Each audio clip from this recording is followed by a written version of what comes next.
Hamilton Arts Council serves arts communities within the greater Hamilton area and the traditional territories upon which it sits, including Ancaster, Dundas, Flamborough, Glanbrook, Hamilton, Stony Creek, Waterdown, and Six Nations of the Grand River. We acknowledge that the area we serve is situated upon the traditional territories of the Erie, Neutral, Huron-Wendat, Haudenosaunee, and Mississaugas. This land is covered by the Dish with One Spoon Wampum Belt Covenant, which was an agreement between the Haudenosaunee and Anishinaabeg to share and care for the resources around the Great Lakes.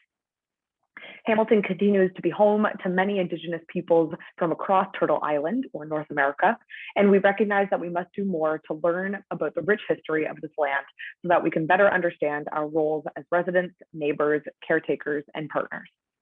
Introducing Anuja Varghese, writer and arts consultant for Arts Capital. Welcome. Hello. Hi, everyone. Thanks so much for spending your lunch hour with me today. I know it's a bit of a rainy one in Hamilton where I am anyway, to talk about everyone's favorite topic, grant writing.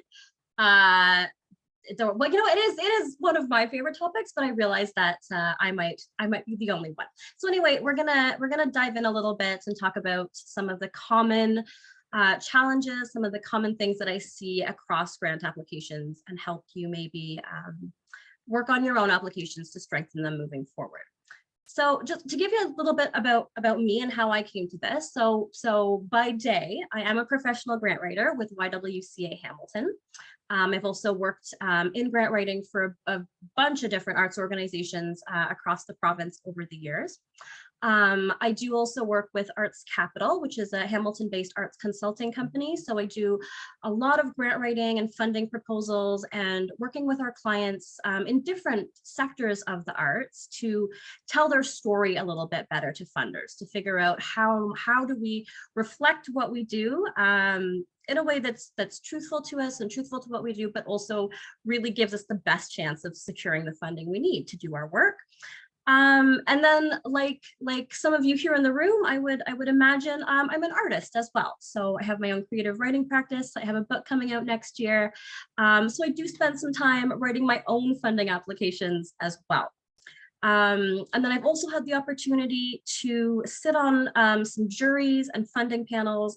So I see a lot of different grant applications from different organizations, and I have a sense of how those decisions get made around the table. What are the conversations that people are having as they're looking at your application?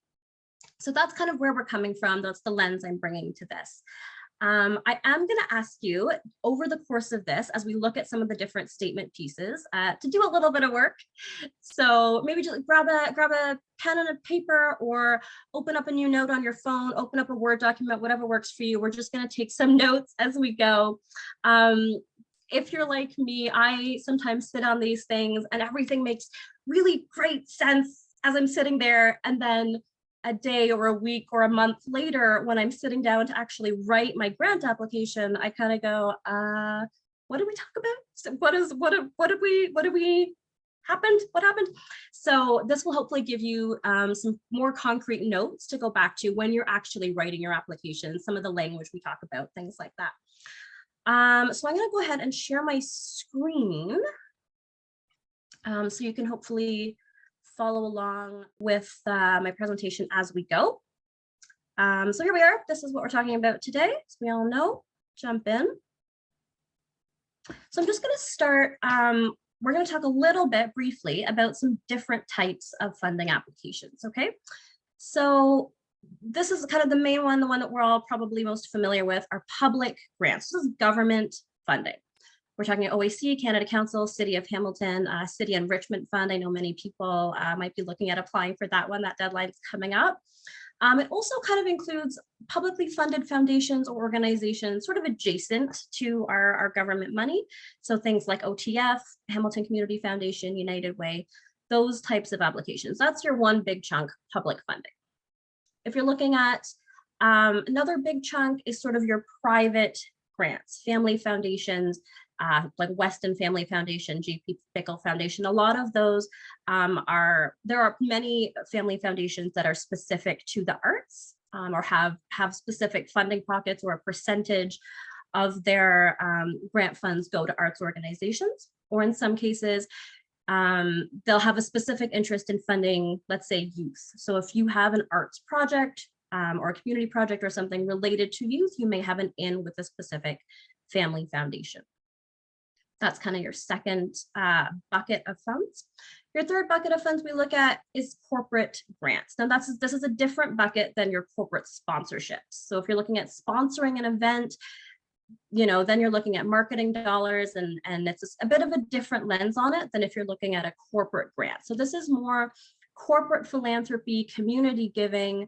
Many businesses have this kind of wing of what they do. You may see sometimes a difference between, for instance, RBC, the bank, but then they also have their RBC Foundation. So and it's through the RBC Foundation that they're doing their community giving.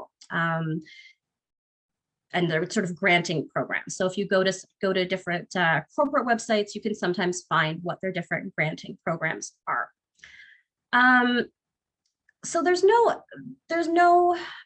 commonalities between all three of these, but you are going to find that they're all different.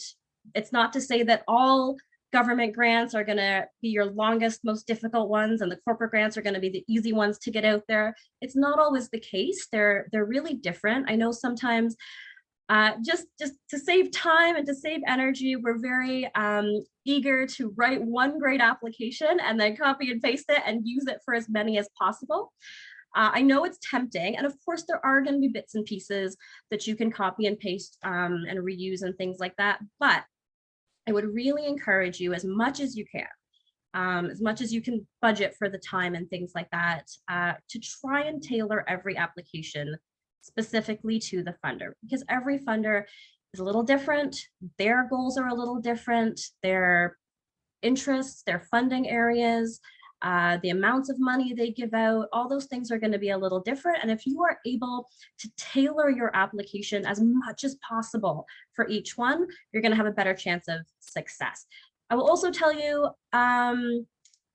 as your folks sitting around the decision-making table can also tell pretty clearly when something feels like it's your boilerplate stuff that you've cut and pasted and reused and reused and reused. It doesn't feel like you've thought about it for this particular application. It's not tied to any of the language that me as a funder that I'm using. So it's not necessarily like a bad mark against you, but it gives that funder that feeling that you didn't take the time to write something sort of fresh and exciting for them. And every funder wants to feel like you care so much about them and you really have tailored your application for them.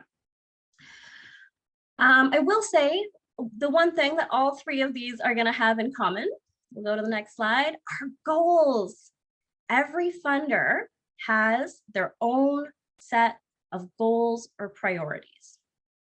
So this is a huge piece of this. Funder goals are what tells you what your funder hopes to achieve. Your funder goals can be sometimes found on the main website for a funder. They can sometimes be found in your grant guidelines. If there's a handbook, anything like that, they're generally not found on the application form or whatever it is itself. This is sometimes what we look at as the fine print. People tend to gloss over this stuff. It feels like it's not that important. I will tell you, your funder goals are sometimes more important than the application itself. Your funder goals are your framework for your whole application. This is what's going to inform the statements that you're making, and it's going to show your funder how closely aligned your work, your project is with their goals. I will tell you that funders, you have to remember that funders at the end of the day are not really funding your work specifically or you specifically. It's not a personal thing. It's sometimes not even a reflection of the artistic quality of your work or the quality of your work. It really is about how well does your work meet up with their goals.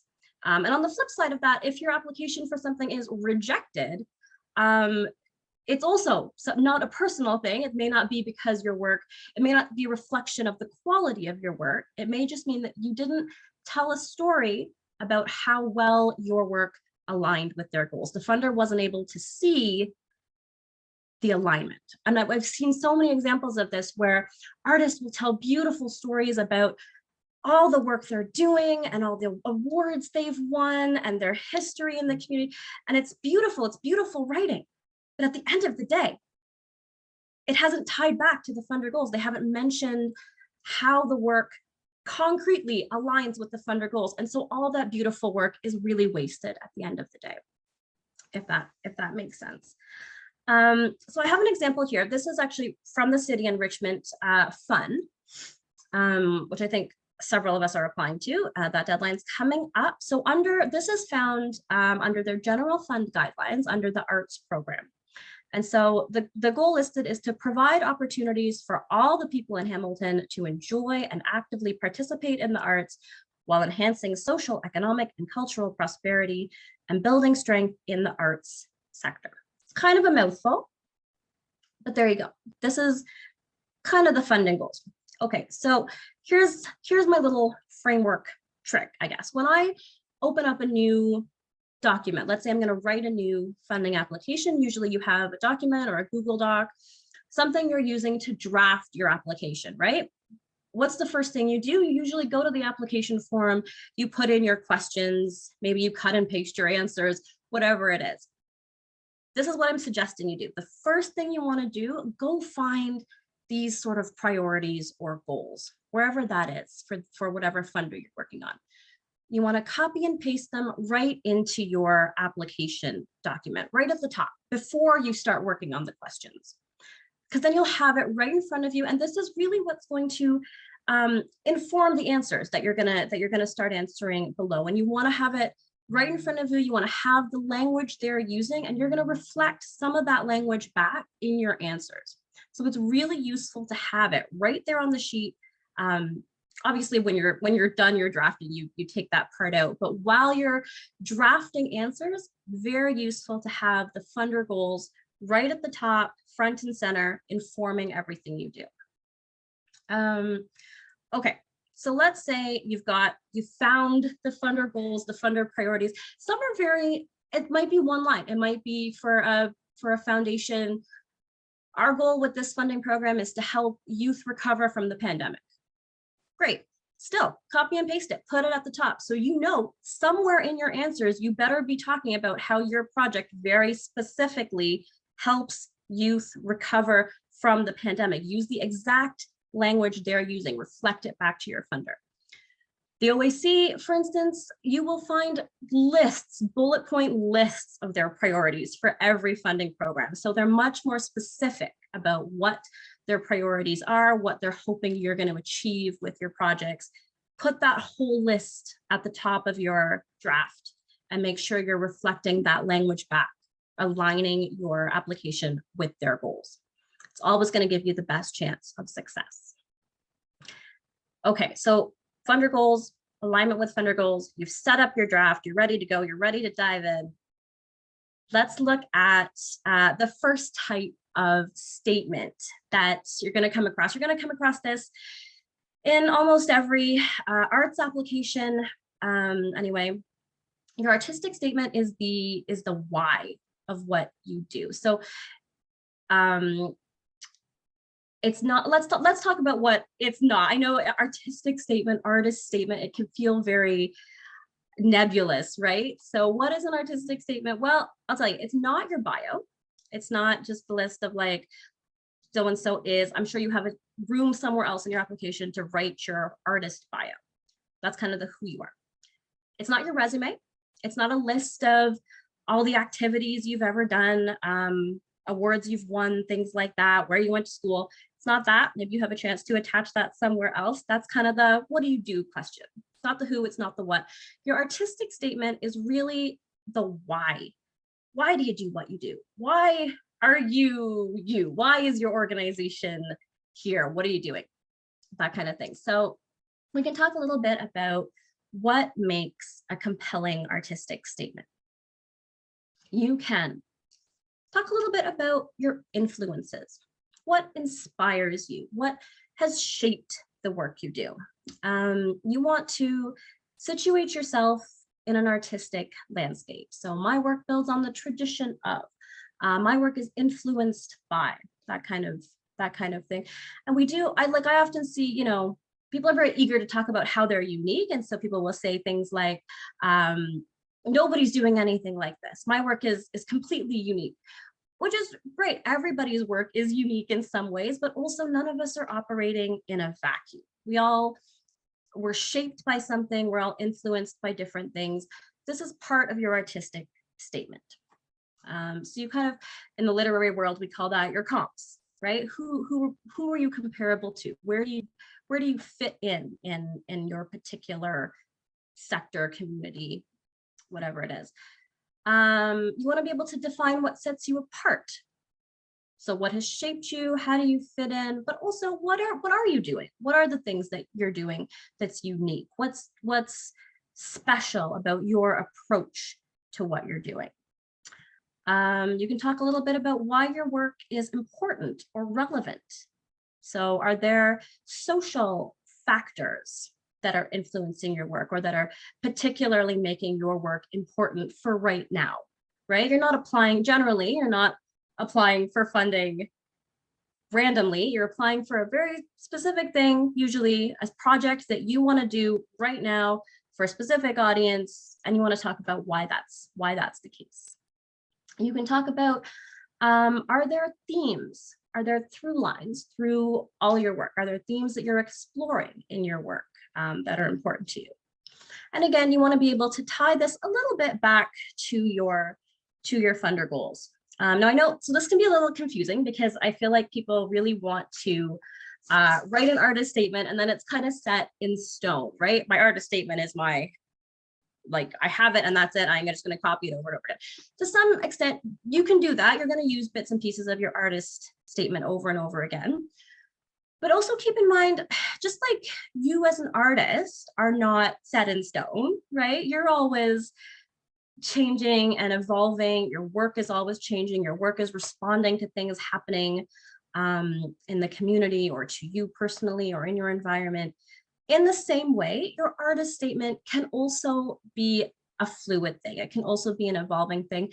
And it can also tie back in some way to your whatever you're specifically applying to your funder goals. So, you know, if you are applying to the Hamilton Arts, not the Hamilton Arts Council, to the City Enrichment Fund, they want to provide opportunities for all the people of Hamilton to enjoy and actively participate in the arts. So part of your artistic statement might be that one of your goals is to help people of Hamilton actively participate in ... artistic activity that you are involved in. Just some small way of tying what you do artistically back to the funder goals. Okay, if that makes some sense. So we have a little bit of an artistic statement exercise here. I'm going to ask everybody to just take 5 minutes and try and finish these sentences for yourself or your organization, whatever it is. My artistic choices are influenced by, my work combines elements of, and I contribute to the artistic community in Hamilton by. It could be the artistic community in Hamilton, so it could be the local kind of Hamilton artistic community, or it could be your sectoral community. So, you know, there is a dance community, there is a writing community. You can also talk about how your work contributes to that. I will time you. Go ahead. We'll take 5 minutes. Just see if you can answer these. We're not going to share your answers. It's just for you.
course, if you're on behalf of an organization, you can, my organization's choices are influenced by, my organization's work combines elements of.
About a minute left just to wrap this one up.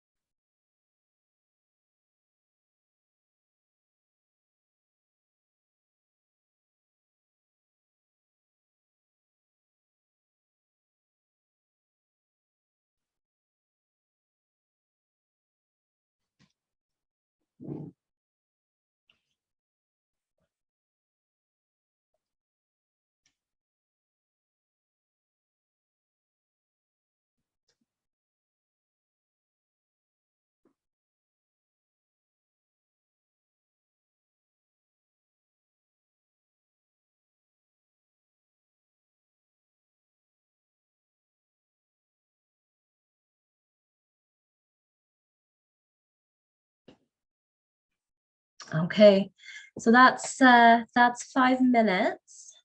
Hopefully that gives you some good ideas for how to develop a compelling artistic statement. I'm going to move on to this lovely triangle, which I'm sure we've all seen before. These are really common types of statements that you see across funding applications. Most organizations have these kind of statements developed in some form or another. For if you have an individual arts practice, I find it's less common for individual artists to think about, oh, what is my artistic vision? What is my mission as an artist? It's something organizations focus on more. But it is really worthwhile as an individual artist to at least think about what do these statements mean for you. It also really, if you're able to use this kind of language in your funding applications, it also really sort of signals to funders that you are a professional artist, that you've really thought about, what are your guiding forces? What is your artistic vision? You have some specific activities in mind that you're actively working on in support of it. So let's talk about these 3 kind of pieces of this vision, mission, values triangle. We're going to start with your vision statement. So this is kind of your zoom way back out, right? We're going to think about the really big picture. We're going to think about questions like, how do you want the world to be different because of your work? What role do you want to play? And so often I think in our funding applications, it's easy to get, and in some cases you do have to get right down into the weeds and you start saying, I just want to do my 2 performances a week. I want to do these very specific activities. When you're looking at your vision statement, you're zooming way back out. You're looking at what is the really big picture of it. So I'll give you an example from where I work. I work at YWCA Hamilton. YWCA Hamilton's vision is a world where women and girls have the rights, resources, and opportunities to define their own futures and change their own lives. Like, that's huge. That's so sweeping. Is that something that YWCA Hamilton is going to achieve? Probably not, right? But this is our vision of the world, and this is why we're here doing our work. We're in pursuit of this vision. I'll give you another example. This is Inside Out, the LGBTQ Film Festival in Toronto. Inside Out, so this is an example more of what role do you want to play in the world. Inside Out seeks to be an innovative leader in the production, exhibition, and promotion of LGBTQ plus film and an inclusive cultural gathering place for Canadian LGBTQ plus communities. So they're talking more about their vision for their role in the world. So my vision exercise, just take, let's say, 2 minutes to try and do this. As you're developing your vision statement, try and finish either both of these or one of these, whatever feels more applicable to you. Try and finish these statements. I am guided by a vision where, or my work is guided by a vision where, or in my artistic practice, I seek to be blank. Take 2 minutes, go ahead.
One more minute there.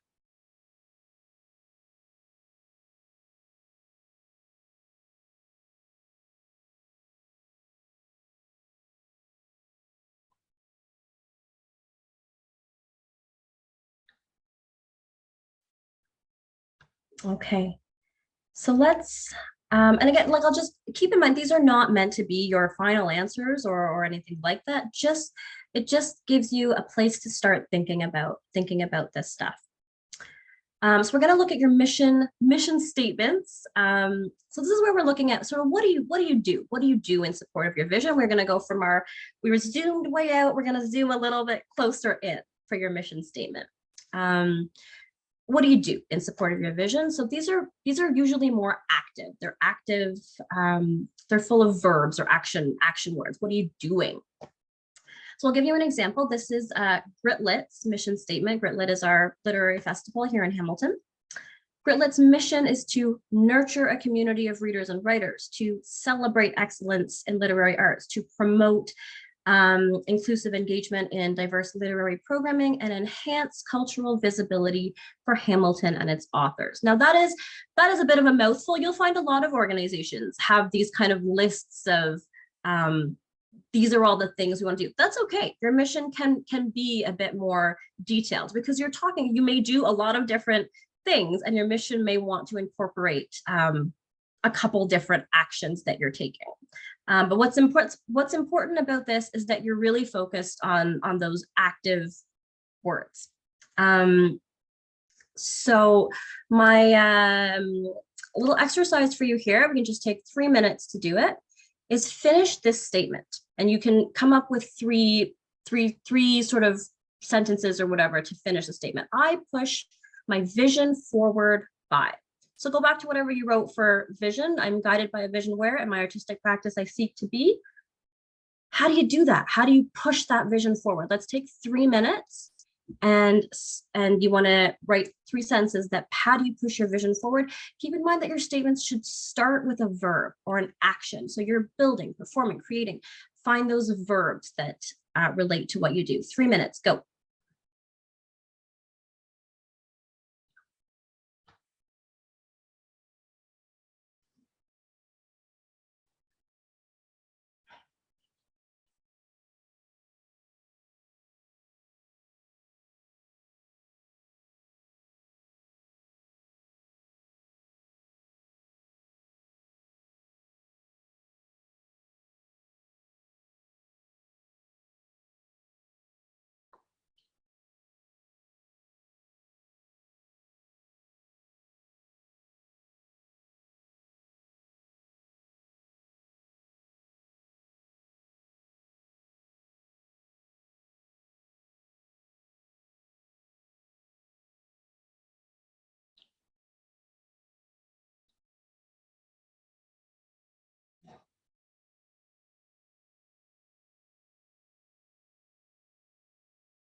Maybe one more minute here.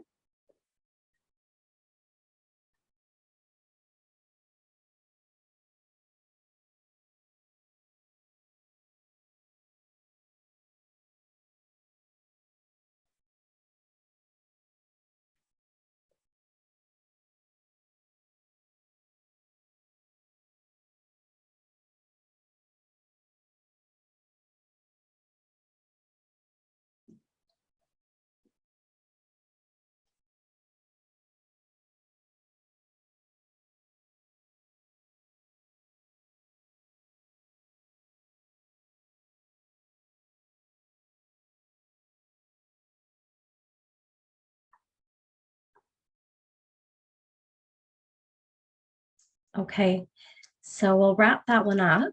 And I'll just say as well, I know because so many organizations have a mission, maybe you've had a mission for 20 years and it's the same mission that it hasn't changed. So we don't tend to really think about this too much. You cut and paste the same mission and you put it in everything. That's fine, but it's useful to think about this and have some of this language, this active language anyway. Just to sprinkle through your application, because these are all things that really relate to your organization currently. And it's just useful to have. I know for me anyway, and as you write more grant applications, you may come across things where you're going, why do I have to answer this again? You've already asked me this. I've already given my answer for this. I don't know what else to say here. So when you have some of this language around your vision and your mission and your values, you can take these bits and pieces and fill in your application in places where you don't have a lot of extra stuff to say. There's plenty of things to say about your work or your organization. It's just sort of figuring out where they fit in best. Another thing I'll say as well is that it is useful, sort of unlike other pieces that may change from application to application. Typically, your vision, mission, values are pretty static for you or for your organization. They don't tend to change all the time, but it is useful to just check back with them every so often. Make sure they still actually reflect what you're doing. I've seen plenty of grant applications where they'll list their mission at the beginning of the application, but then when you read kind of the work or the project, there doesn't really seem to be any tie between what they're applying for and their actual mission. And that's a huge red flag for your funder if it doesn't seem like what you're doing is aligned or sort of drifting away from your mission. So just keep that in mind as you're writing. So let's look at your value statement. So we all know what values are. We all have values that are important to us in our lives. But in terms of your funding applications, these are kind of the through lines in everything you do. These are the values that guide your artistic decisions and your processes, really guides what you do. So what we're going to do is we're going to look, I have on the next slide, I have a list of values, 4 values. We're going to just pick 3 to 5 of them, and you're going to give an example of how that value shows up in your work. So before we just move on to the slide, I'll tell you why we're doing this. I think it's very easy for individual artists or for organizations to write a list of values. So we'll see plenty of values that say like, I value diversity and collaboration. Great, those sound really good. But then when I look at your actual work and your project and who you're collaborating with, I don't see any evidence of diversity and collaboration in the work. So make sure if you're saying it's a value for you, if it's part of your value statement, that I can find that reflected somewhere else in your work, in your application. So we're gonna look at this sort of core values. This is just a general list. This is from Brené Brown.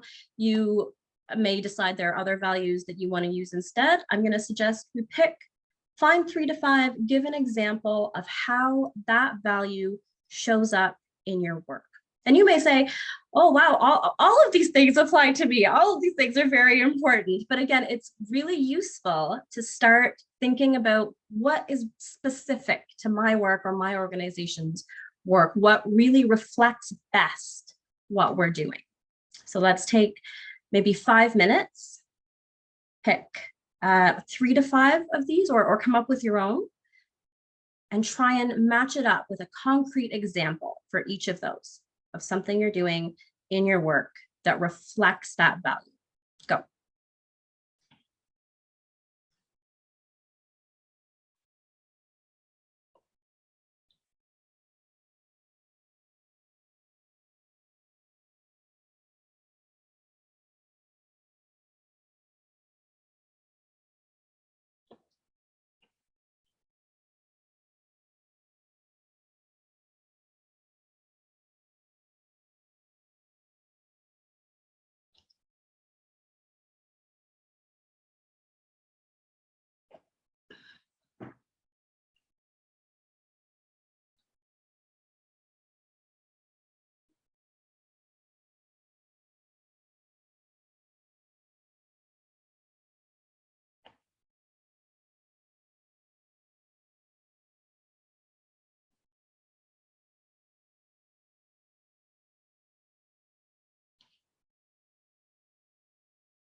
About a minute left here.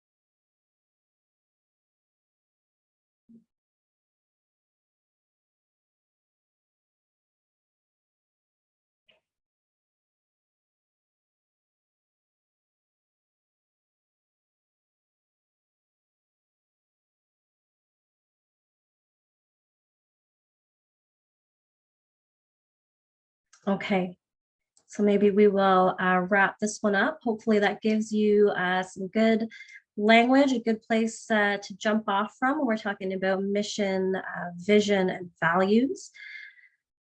So if I'm moving on, here we're almost at the end, so stay with me. I know it can start to feel dense, but if we're looking here, this is something you're going to see very commonly in a lot of different funding applications. They're looking for some kind of impact statement. What's the impact of your work? Or sometimes you'll see like, what do you hope to achieve with your work? What are the outcomes of your work? You're talking about the impact of the work. So there's three kind of ways to talk about this.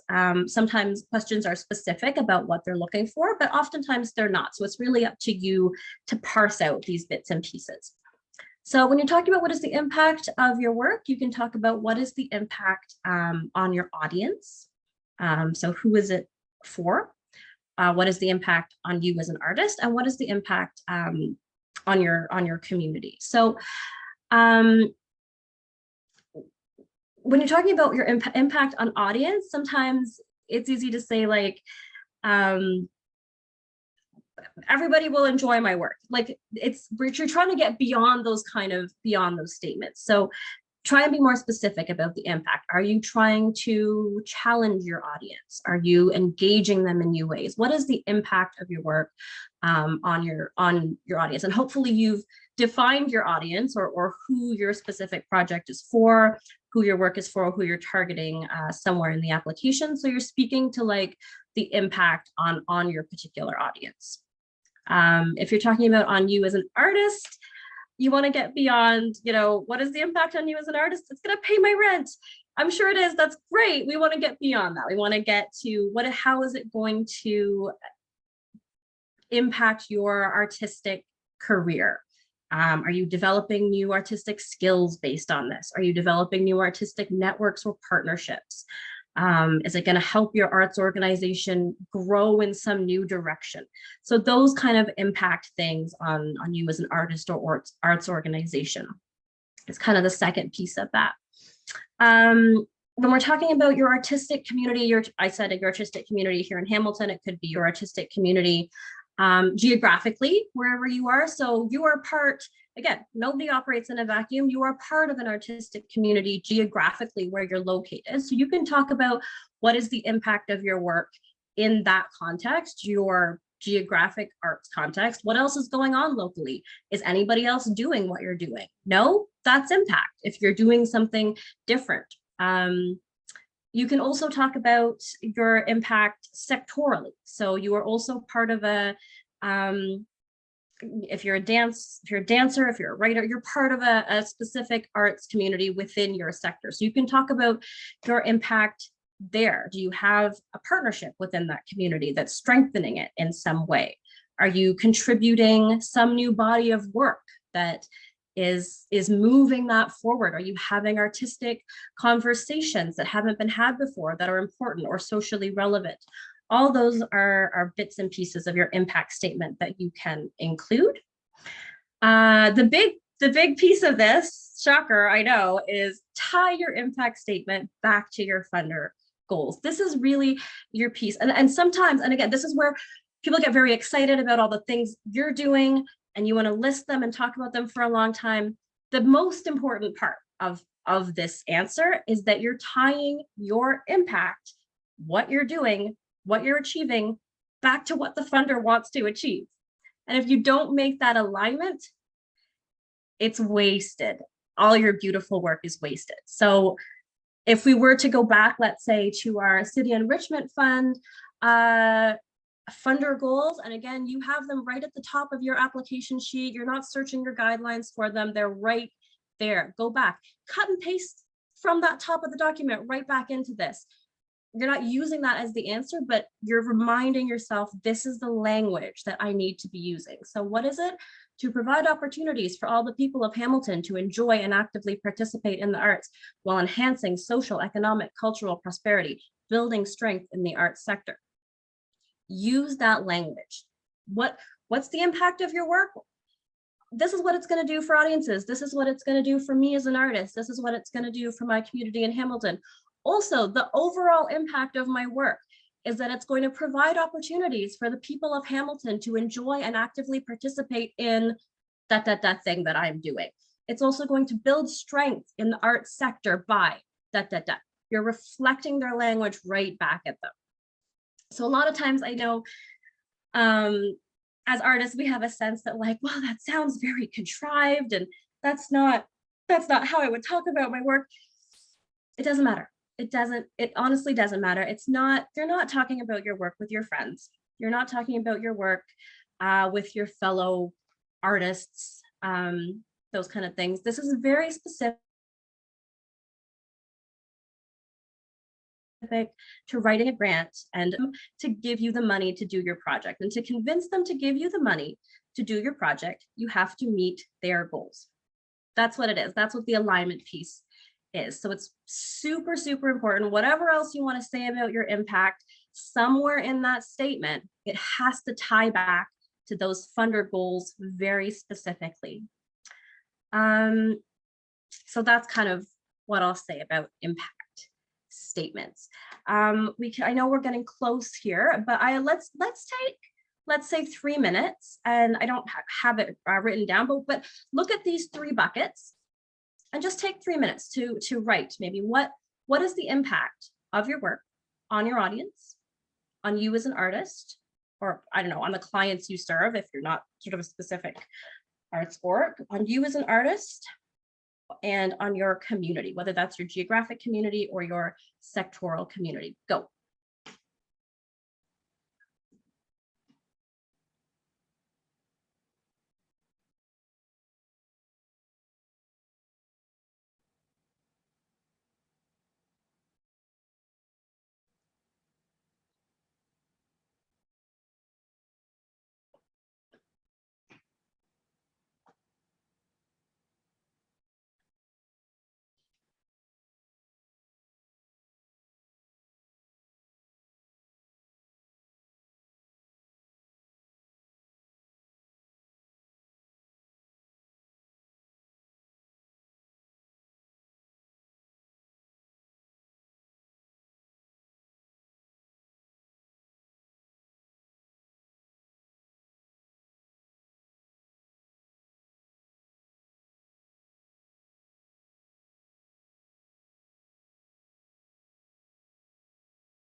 One more minute here.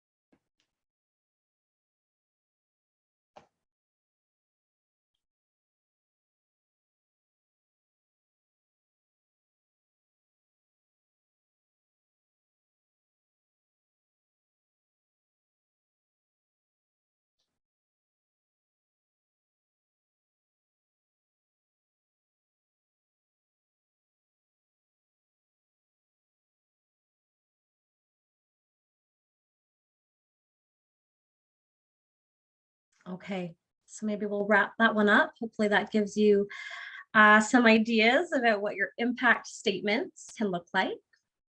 So this is the last one that that we're going to talk a little bit about. Most, oh, there we go. Most funding applications these days are looking for some type of diversity or accessibility statement. They want to know how you're taking these things into consideration in your work. So your first step here is generally to try and figure out, has the funder defined some priority groups when they're talking about diversity and accessibility? Have they defined groups that they are hoping to reach with their funding? Which then translates to, is your project reaching these groups with your work? So as an example, the OAC has very specifically defined their priority groups. They've defined artists of color, deaf artists, artists with disabilities, francophone artists, indigenous artists, new generation artists, so youth 18 to 30 years old, and artists living outside of Toronto. That's us in Hamilton. So if you know this, if you've taken this into consideration,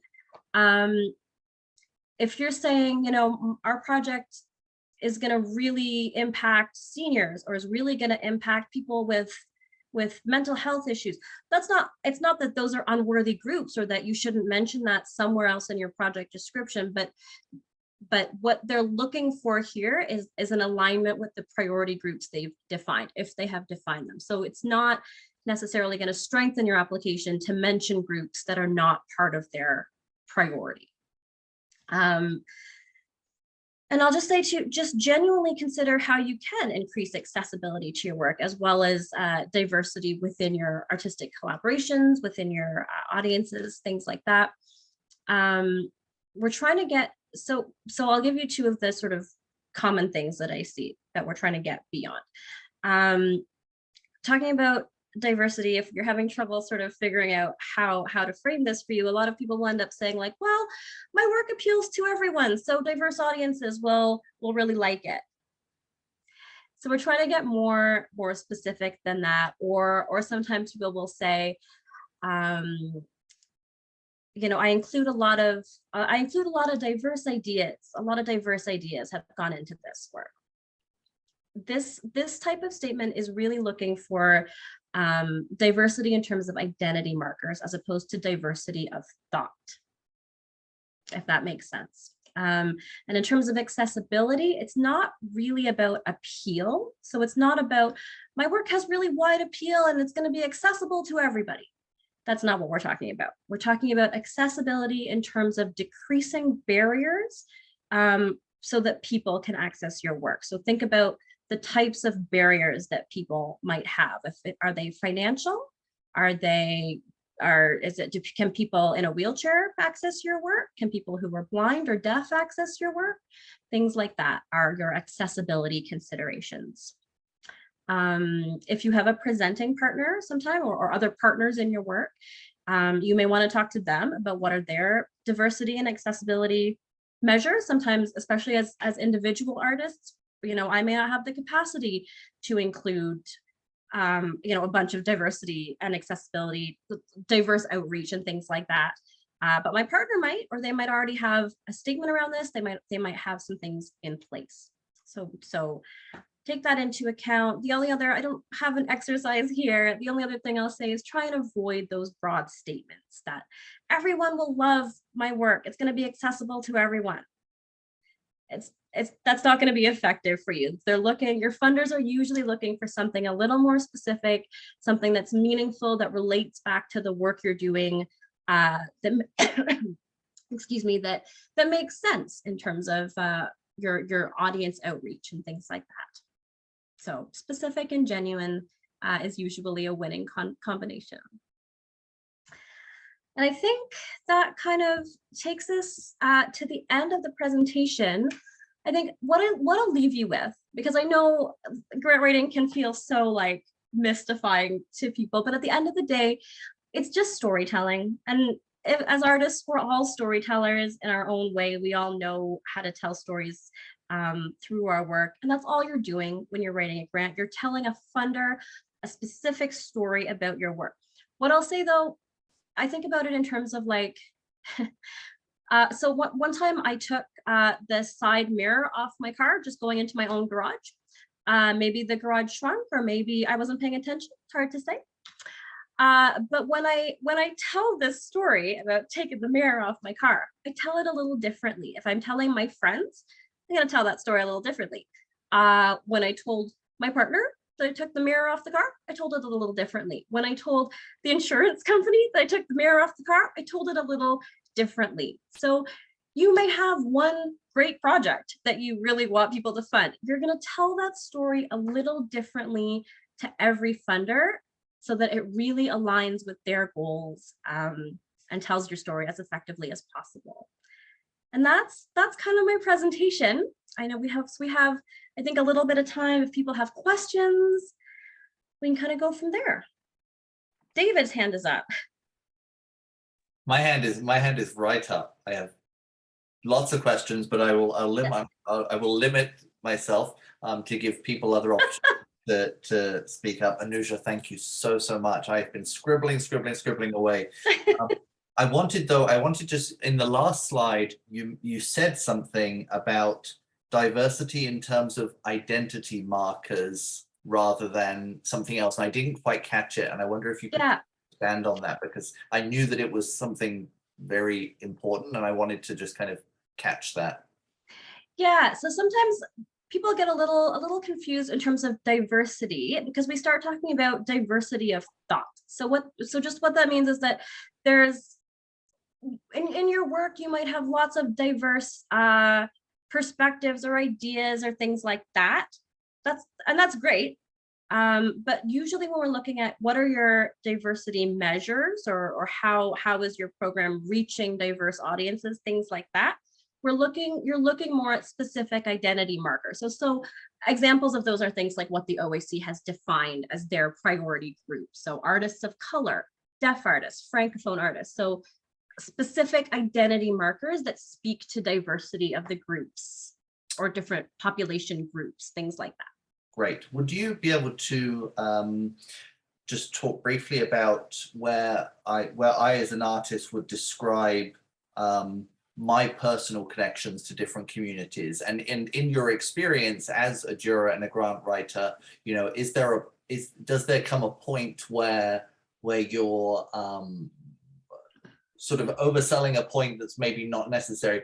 So for example, in my own experience, so I'm a member of the LGBTQ plus community, but my work doesn't necessarily, my dance work doesn't necessarily really cover or include those themes. So I recognize that with certain funders, you know, for some funders, I may identify as part of a priority group. And so just kind of measuring, you know, where you lead with those pieces about yourself versus, you know, the work. I wonder if you had any insight on that.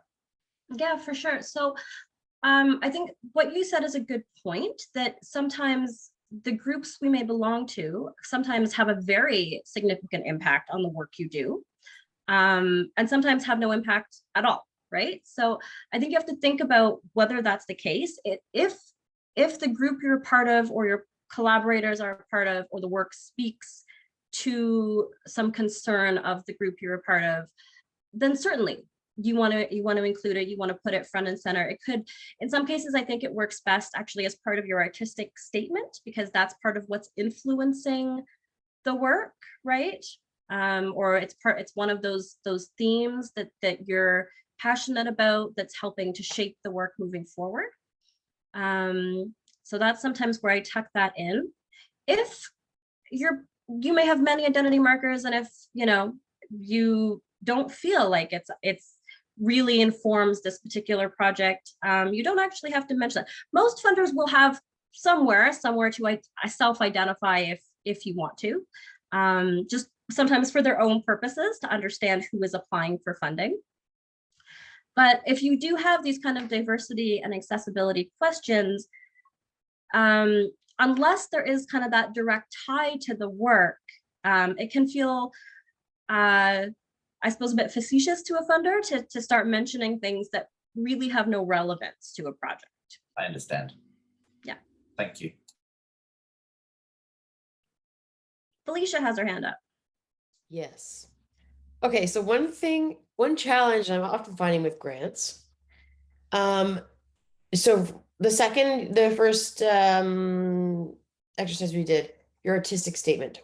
Mhm. My challenge with a lot of these templates for grants, they always have like word count limitations, right? 300, 500, 150. They sure do. Like, what's your tips to like, because I feel like when I'm writing a statement for 100 words, it's so different than 500 words and vice versa. So Yeah. what are some good things to keep in mind to fit those, what seems like impossible? Mhm. Yeah, it's just so hard sometimes. I know, the word count. It's really tricky to figure out how to whittle it down. You know, I always say, you know, it takes me an hour to write something super, you know what I mean? Like, anyway, what is the best way to approach it? I would say, so go back to your funder goals. That's always going to be your framework, and take a look at what, because that, I mean, everything else is kind of superfluous, right? So figure out what ties most directly to that, or what. Sometimes I'll look at, you know, if I have a statement, I have 400 words, I need it to be 200 words.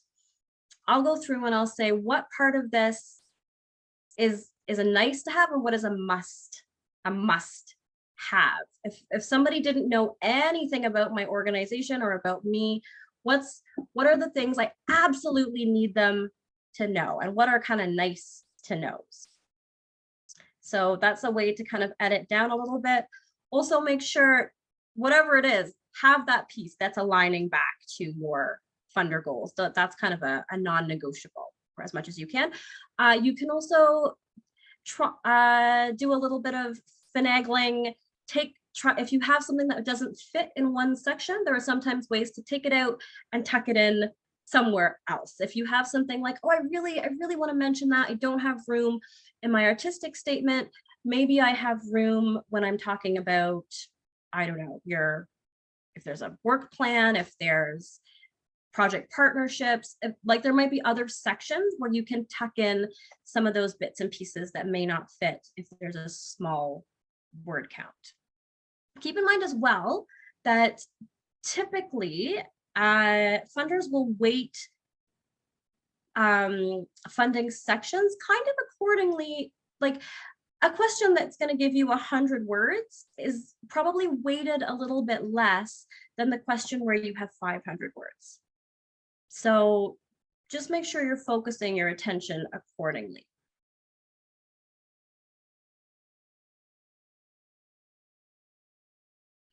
If that makes sense. David. So I don't know if I can see everybody. So if I'm not seeing you or calling you, feel free to just like yell your questions. There are a couple of great comments in the chat actually that I know Megan will read out shortly. I wanted to ask you, how important is vocabulary?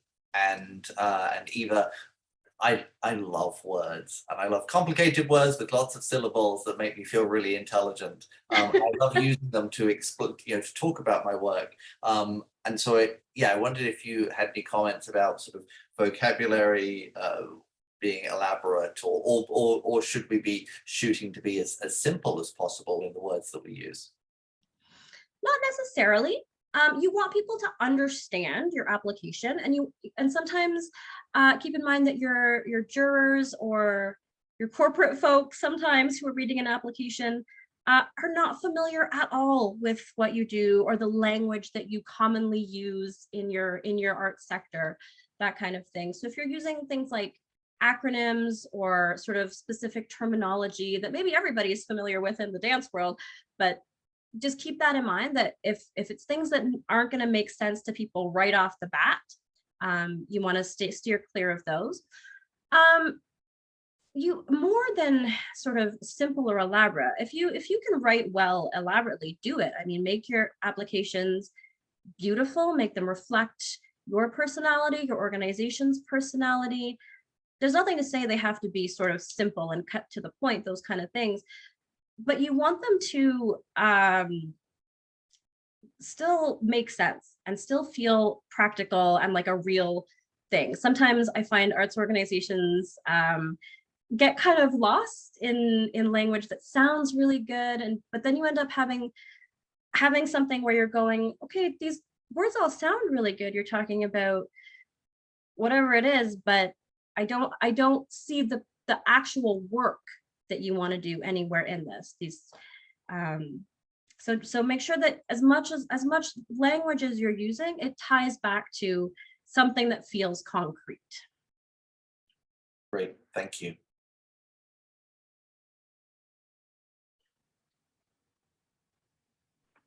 I think we have Felicia's hand. Yep. I'm back. I'm actually writing a grant right now, so thanks. This is like perfect timing. Fantastic. So anyways, okay, so another thing I'm noticing on these corporate grant applications is recognition. And so keep in mind, I know this is probably different for artists, but recognitions, like how will you recognize TD Bank for this grant? And sometimes with smaller nonprofits, even artists, if they're putting together like a show or something, it's challenging. So like, what's a way to like do it, but like, you know, you don't want to spend money on it, or just, you know, I mean, it's just like, they obviously deserve recognition, but I'm just finding it another obstacle in these applications that I'm working on. For sure. And I mean, I think depending on the size of your organization, most funders will be aware that, you know, you're not going to be able to do giant billboards and things like that. And usually if a funder is looking for those kind of marketing related recognition pieces, that's more tied to sponsorship. If you're talking a corporate donation, this is a philanthropic gift. So it's not hitting your recognition strategies, don't have to hit their marketing deliverables in the same way as a sponsorship request really would. What they're looking for is just how are we going to be recognized? And you can find creative ways to do that don't cost a lot. You can do it with your social media.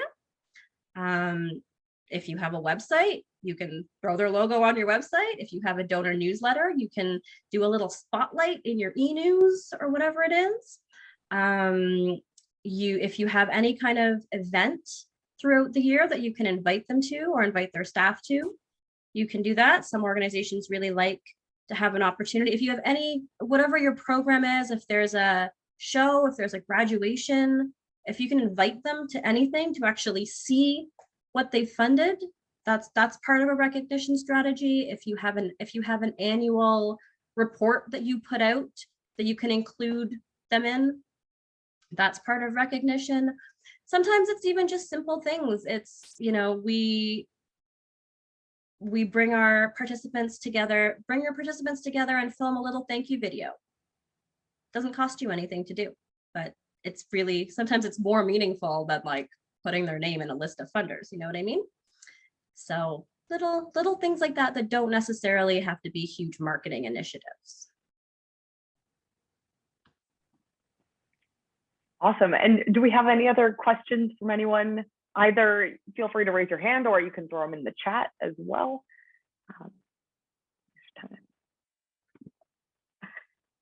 I actually have a question that I'll throw out very quick, Anuja, if that's all right. Yeah. When you were discussing the impact statement, I was trying to come up with answers, and one question I have is, would you suggest using quantifying words? So for example, like, what's the impact on your audience? Would it make sense to say, I'm increasing or I'm strengthening this trait that they have, or something like that? Or is that a different way of going about it? You can, if you have, sometimes we don't often have that information before we've done the project, right? So, and you don't, you run the risk of over promising sometimes. You can, you know what I mean? So if you say like, the impact is going to be that 100 kids are going to whatever, and then for whatever reason, 100 kids don't, you know, you've put yourself in a bit of a tricky position. So unless they're specific, usually there's a different section where you're going to quantify somehow either your project plan, activity plan. Sometimes there's like an outcomes section where they're looking, or they'll ask you specifically, how many people are you going to impact? If you have those kind of things, include that information there. If you, in an impact statement, especially as Felicia said, if you have a limited word count, you don't necessarily need to focus on the metrics. They're looking, your focus there is more going back to the, unless in those funder goals, they're saying our goal is for you to impact X number of whatever, then certainly use that information. Otherwise, you don't necessarily need that. You want to focus more on what are kind of the narrative pieces that are going to make your impact feel strong and align closely with the funder goals.